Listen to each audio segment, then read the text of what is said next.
Pakinggan mong maigi ang ipapakita ko sa iyo ngayon.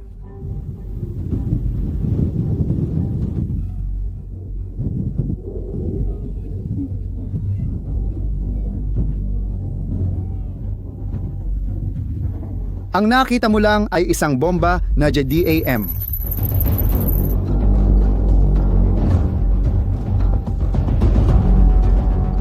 Na may 700 kilong bigat na inihulog mula sa isang F-35 na eroplano. Sa isang training mission, ang mga larawan ay kinunan mula sa 4 na kilometro ang layo. Kaya dahil sa distansya, mahirap talagang makita ang totoong laki ng nangyari. Alam ko, gusto mong makita ng mas malapitan, hindi ba? Heto ang isang JDAM na inihagis laban sa mga posisyon ng Taliban sa Afghanistan. Mapapansin ang reaksyon ng mga sundalong Amerikano. Batid nila ang nakaambang pangyayari.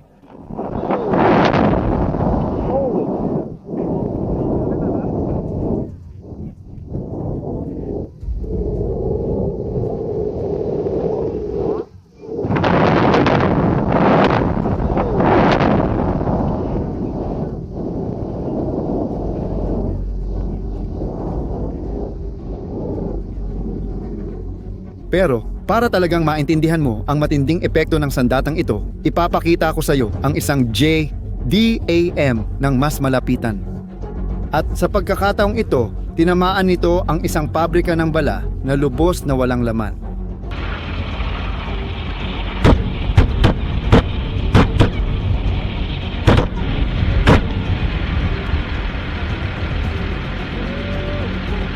Ito ang sandata na tuluyang nagbago ng mga patakaran sa laban sa Ukraine.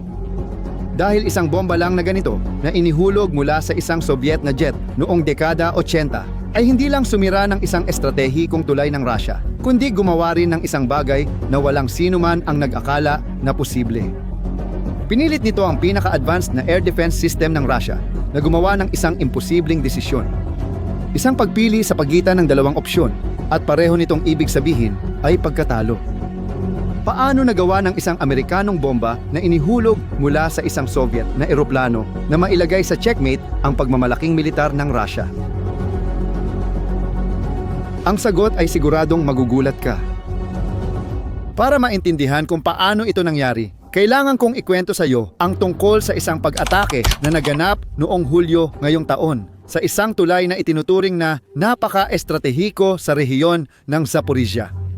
Ang tulay na ito ay hindi lang basta isang konkretong estruktura na nakatayo sa gitna ng teritoryo ng Ukraine.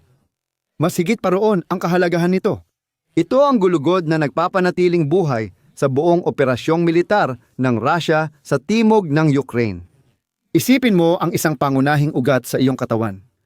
Kapag pinutol mo ito, matitigil lahat ng sumusunod. At eksaktong iyon ang nangyari. Araw-araw, 230 sasakyan ang tumatawid sa tulay na ito. 230, isang katlo sa kanila ay naghahatid ng mga bala sa mga linyang harapan ng mga Ruso. Ang natitira ay nagdadala ng gasolina at pagkain, ang dugo ng buhay ng kahit anong hukbo. Pero ito ang detalyeng kakaunti lang ang nakakaalam. Ang tulay ay hindi lang basta daanan. May tinatago itong mas mahalagang bagay. Sa likod nito, sa silangang Pampang, naroon ang lihim na sentrong logistiko ng 35 gradong hukbong Ruso. Isang hub ng utos at kontrol na protektado ng makapal na ulap ng digmaan, dulot ng tuloy-tuloy na galaw ng mga sasakyan sa lugar. Akala ng mga Ruso na ligtas sila roon, pero gaya ng makikita mo, labis silang nagkamali. Hindi aksidente ang pagpili ng Ukraine sa target na ito. Ito ay sadyang pinagplanuhan. Natukoy ng intelihensya ng Ukraine ang tinatawag ng mga militar na choke point. Isang lugar kung saan nagtatagpo ang ilang mahahalagang linya ng supply. Sirain mo ang puntong iyon at hindi lang isang kalsada ang mapuputol mo. Pinuputol mo ang oksiheno ng buong operasyong militar. Ngayon, pag-usapan natin ang pag-atake. Paano nagawang gawing makabagong plataporma ng tumpak na pag-atake ng Ukraine ang isang eroplanong pandigma mula dekada 80? Dito natin pagdudugtungin ang mga piraso. Ikukwento ko sa iyo ang isang kwento ng katalinuhan na siguradong magpapahanga sa iyo. Tingnan mong mabuti ang eroplanong ito. Ang nakikita mo ay isang MiG-29 na eroplanong pandigma ng Soviet. At paano naman ang bombang J, DANER na binanggit natin sa simula ng video? Sa totoo lang, Amerikano ito at sa teorya, hindi talaga sila dapat gumana ng magkasama. Tulad ng pagsubok na ikabit ang USB cable sa lumang telebisyon, hindi talaga magkasya. Ang mga sistema ay talagang hindi magkatugma, pero dinala ng mga inhinyerong Ukranyano ang kanilang pagkamalikhain sa sukdulan. Nakabuo sila ng isang espesyal na adaptation kit, isang pilon na parang kawit o suporta kung saan nakasabit ang mga bomba sa ilalim ng eroplano. Binago ng mga inhinyerong Ukranyano ang suportang ito sa pamamagitan ng pagdagdag ng isang conical na umbok na nakausli sa harap ng bomba. At sa loob ng umbok na iyon, naglagay sila ng dedikadong Global Positioning System antenna. Pinapayagan nitong makatanggap ang Amerikanong bomba ng eksaktong datos mula sa satellite, kahit nadala ito ng eroplanong hindi talaga dinisenyo para rito. At may dagdag pa. Ngayon, nakikita na ng piloto ng Ukranya ang datos ng abot at target ng mga sandata ng NATO sa isang screen sa loob ng cockpit. Isang simpleng ngunit matalinong solusyon. At gusto mong malaman kung ano ang naging resulta? Ngayon, mayroon kang bomba na kayang lumipad ng higit sa 70 kilometro at tamaan ang target na may 5 metrong eksaktong katumpakan. At bigla, ang isang Soviet na jet mula dekada 80 ay naging isang modernong plataporma ng long-range na pag-atake. At ito ay nagdulot ng napakalaking problema para sa Rusya. Pero sandali, ang pag-atake sa tulay na yon ay hindi ganoon kasimple. Sa totoo lang, resulta ito ng isang napakatalinong taktikal na operasyon na naglagay sa mga Ruso sa isang napakahirap na sitwasyon.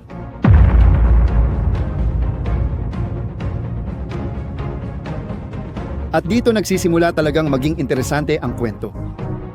Ilang linggo bago ang pag-atake, nagsagawa ang Ukraine ng sistematikong kampanya para linisin ang daraanan. Ang mga Russian Air Defense System na Buk M2 na may radar range na 45 kilometro ay natukoy at isa-isang dinepensa at pinahina. Ang ilan ay winasak sa pamamagitan ng direktang pag-atake, ang iba naman ay nabulag gamit ang electronic warfare. Parang pinapatay mo muna ang mga alarma bago ang pangunahing pag-atake. At ang totoong matinding hakbang ay nangyari sa sistemang S-400, ang ipinagmamalaki ng depensang panghimpapawid ng Russia. Sa operasyong ito, ipinakita ng mga Ukrainian ang malalim nilang pag-unawa sa psikolohiyang militar. Lumikha sila ng tinatawag ng mga eksperto na pamimilit ng tabla. Isipin mo ang isang laro ng ajedrez, kung saan anumang galaw na gawin ng kalaban mo ay mauuwi sa pagkatalo. Ang MiG-29 ng Ukranya ay nagpakawala ng mga JDAMR na bomba mula sa loob ng isang lugar na pinoprotektahan ng mga Patriot na baterya. Tek ito ng sistemang S-400 ng Rusya. Ngayon, naharap ang mga Ruso sa isang matinding dilema. Para ma-intercept ang mga bomba at mailigtas ang tulay, kailangang i-activate ng S-400 ang kanilang engagement radar. Pero, sa sandaling gawin nila iyon, agad na matutukoy ng mga sistema ng Patriot ang kanilang lokasyon na nandoon mismo at naghihintay ng eksaktong ganoong signal. Ang mga Patriot missile ay partikular na dinisenyo para hanapin at sirain ang mga radar na kagaya nito. Kaya, kinailangan ng komandanteng Ruso na pumili kung i-activate ang radar, ililigtas ang tulay, at malamang ay mawawala ang mahalagang sistema nilang S-400. O kaya naman, maaari siyang manahimik, panatilihin ang sistema, pero mapapanood niyang masira ang tulay. Pinili niya ang kaligtasan. Nanatiling tahimik ang S-400 doon, hindi ito nagpaputok at bumagsak ang tulay. Isa iyong perpektong taktikal na checkmate. Ginawang isang opisibong bitag ng Ukraine ang kanilang depensa sa himpapawid. Ang mga naging epekto ng pagsabog na iyon ay lumampas pa sa inaasahan ng kahit sino. Ang unang nangyari ay ang biglaang kaguluhan sa lohistika. Lahat ng trapikong umaasa sa tulay ay napilitang dumaan sa 160 kilometrong liko. Malaki yon. Isipin mo kung kailangang dumaan sa ganoong layong liko, araw-araw papasok sa trabaho. Ngayon, isipin mo na ginagawa mo yan gamit ang mga truck na puno ng gasolina. Ang alternatibong ruta ay dumadaan sa Berdyansk, Isang makitid na bahagi ng lupa na nagiging putikan kapag tag-ulan sa tag-init. Ngayon, isipin mo ang sitwasyon nila. Mabibigat na truck na na-stuck sa putikan, halos doble ang konsumo ng gasolina at 3 beses na mas mahaba ang biyahe. Hindi lang ito abala, kundi pagbagsak ng buong sistema. Nakakamangha ang mga numero. Ang gasolina na kailangan para makarating sa mga tangke ng Ruso ay nauubos na sa biyahe pa lang. Ang mga armored vehicle BMP-3 ay naubusan ng supply. Napansin ng kadena ng utos na hindi na nila kayang palakasin pa ang kanilang mga posisyon sa Mariupol. Gusto mo bang malaman ang naging sagot ng mga Ruso? Ganito, nagpasya silang gumamit ng transportasyong panghimpapawid, mga eroplano ng Il-76 para magdala ng mga ekstrang pyesa at mga kagamitang pang-emergency. Pero nagdulot ito ng 2 bagong problema. Una, bawat toneladang dinadala ng eroplano ay 3 beses na mas mahal kaysa sa truck. Pangalawa,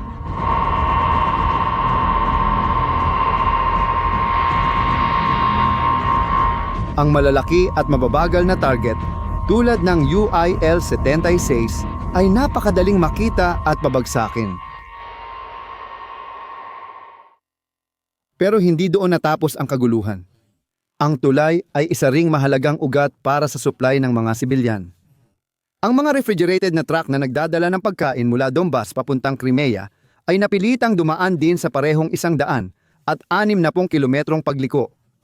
Biglang tumaas ang konsumo ng gasolina. Nagsimulang mag-ulat ng pagkalugi ang mga kumpanya ng logistics at ipinapasa na nila ang gastos diretso sa gobyerno, humihingi ng dagdag na hindi bababa sa 18% sa presyo sa Crimea kung hindi. Hindi nila kaya ang mga gastusin. Mag-isip ka tungkol dito. Isang tanging tumpak na pag-atake ang nagdudulot ng kaguluhang pang-ekonomiya sa buong sinakop na rehiyon. Ang naging tugon ng mga Ruso ay purong pagkataranta. Dahil nasira ang tulay, kailangan nilang agarang protektahan ang natitirang mga alternatibong ruta. Nagpadala sila ng mga Su-30 na jet fighter para magpatrolya sa linya. Sa pagitan ng Vasilivka at Melitopol, eksaktong rehiyon kung saan dumadaan ngayon ang mga convoy na napilitang lumihis ng ruta. Pero may isang problema. Para maiwasang mapasok sa abot ng mga Patriot missile, napipilitan ang mga eroplanong pandigma na ito na lumipad sa ibaba ng 4,000 metro. Malaki ang nagiging limitasyon nito sa kanilang lawak ng paningin at kakayahang umatake. Sa madaling salita, nagsasagawa sila ng mga patrol flight pero hindi naman talaga sila banta. At dahil dito, ang mahahalagang baterya ng S-400 ay ikinalat ng walang ayos, inilagay sa pansamantalang rampa at palaging inilipat-lipat para makaiwas sa pagkasira. Subalit may kapalit ang pagiging mobile na ito. Hindi na kayang mag-operate ng mga radar sa tamang taas, kaya't lubhang bumaba ang kanilang performance. Sa isa pang desperadong hakbang, nagsimulang gumamit ang mga Ruso ng mga sistemang kemikal na panlilinlang para mahirapan ang Jotadam bombs na tumama sa target. Pero ito ay nakasagabal din sa sarili nilang koordinasyon sa lupa. Nagmadali rin silang maglagay ng mga electronic jammer sa Su-30 pero hindi pa handa ang software. Ang inaasahang petsa ng pagkakumpleto ay ilang buwan pa mula ngayon. At ito, sa ibang salita, ay nangangahulugang magiging lantad at mahina sila sa loob ng ilang buwan. At heto ang bahagi na siguradong nagpapawala ng tulog sa mga komandanteng Ruso. Yun ay simula pa lang. Ngayon, ang Ukraine ay may higit sa 18 MiG-29 na fighter jets na kayang magdala ng Joint Direct Attack Munition Extended Range na mga bomba. Dahil sa mga bagong adapter ng pilon, bawat eroplano ay pwedeng magdala ng 2 bomba sa isang misyon. Ito ay nagre-resulta sa isang multiplier effect. Mas maraming nasira sa mas kaunting biyahe. At may iba pa. Nangako ang Pentagon na maghahatid ng 700 karagdagang JDAMER kits bago matapos ang 2025. Ito ay isang planado at tuloy-tuloy na kampanya, hindi lamang mga pabugso-bugsong pag-atake. Naghanda na ang Ukraine ng listahan ng mga susunod nilang target. Kasama sa mga ito ang mga tore ng suspension ng tulay ng Kerch ang personal na simbolo ng imperial na proyekto ni Putin. At pati na rin ang viaduct ng tren sa Mariupol, isang kritikal na ugat para sa supply ng mga puwersa sa silangan. Malinaw ang estratehiya, atakihin ang isang tulay kada linggo hanggang mapagtanto ng mga Ruso na kahit ang mahalagang tulay ng Kerch ay hindi ligtas. Hindi lang ito pisikal na pagkasira, ito ay digmaang psikolohikal. Ipinapakita nito na wala ni isang bahagi ng logistical na network ng Russia sa Ukraine ang ligtas, na ang presensya nila sa timog ay unti-unting nagiging hindi na kayang panatilihin. Ito ang bagong sining ng digmaan. Katalinuhan at eksaktong galaw ang nangingibabaw kaysa sa dahas at lumang pamamaraan. Isang koordinadong global positioning system lang ang maaaring magbago ng kapalaran ng buong harapan. At gaya ng ipinakita ng pag-ataking ito, minsan sapat nang sirain ang isang tulay para maparalisa ang buong brigada. Ang tulay na binanggit natin sa simula ng video ang naging unang domino na bumagsak. Ang totoong digmaan ay hindi nasa mga trinsera, kundi nasa mga linya ng supply. At sa digmaang ito, ipinakita lang ng Ukranya na mayroon silang tamang sandata para manalo. Ngayon, gusto kong malaman ang opinyon mo. Naniniwala ka ba na mas epektibo ang estratehiyang ito ng pag-atake sa infrastrukturang logistika kaysa sa direktang labanan sa harapan? Iwan mo ang opinyon mo sa mga komento. Kung naging kapaki-pakinabang sa iyo ang nilalamang ito, huwag kalimutang mag-subscribe sa channel at i-activate ang mga notification para hindi mo ma-miss ang mga susunod na video. Kung ito ay interesante para sa iyo, ibahagi sa iyong mga kaibigan. Salamat sa panonood at magkita-kita ulit tayo.